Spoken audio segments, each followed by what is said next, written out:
Buenos días desde el campus de Córdoba de la Universidad de Loyola, Andalucía. Este contexto, el entorno de la universidad, nos puede hacer pensar, cuando hablamos de lo ignaciano, que se trata de la espiritualidad ignaciana de algo muy intelectual, muy subida, muy sesuda, diríamos. Y quería intentar mostrar que no tiene por qué ser así, y que no es así de hecho.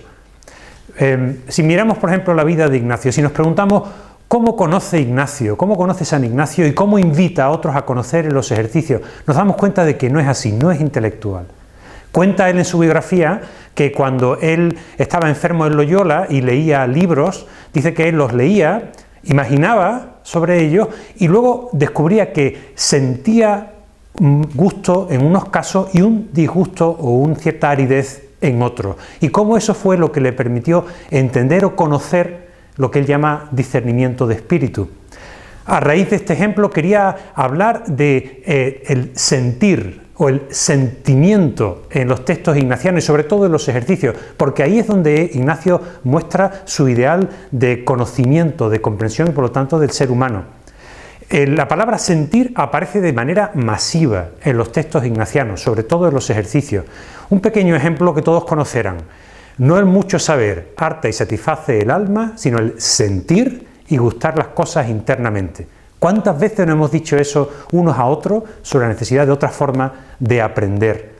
Pues bien, Ignacio entiende que cuando nosotros queremos apropiarnos, aprender algo, no basta con la cabeza, sino que tiene que darse un proceso que lleve a que sintamos, a sentir. Y ese sentir para él tiene un sentido de convergencia de muchas experiencias, lo corporal, lo afectivo, lo racional, por supuesto, y también la palabra de Dios en el corazón. Cuando todo eso se une y resuena con hondura en nuestro corazón, bien hondo en nosotros, entonces sentimos, como Ignacio lo entiende, y entonces conocemos de verdad de manera provechosa algo. De esa manera, cuando nosotros trabajamos intelectualmente, tenemos siempre que pensar en ir un poco más allá de la lógica racional o simplemente de la suma de ideas. Tenemos que conseguir que se produzca una resonancia dentro de nosotros, e incluso, ¿por qué no?, con lo que Dios nos va indicando, para que realmente entendamos que lo estamos apropiando.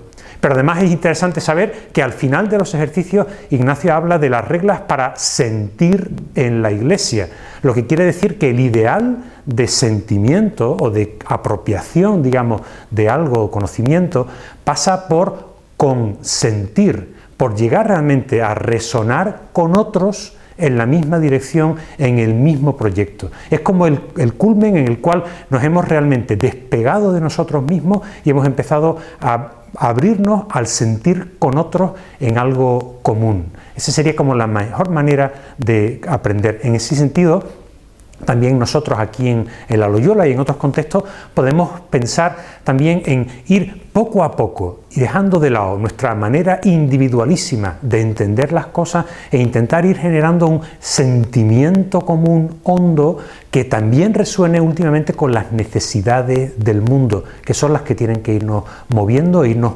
moviendo nuestro conocimiento.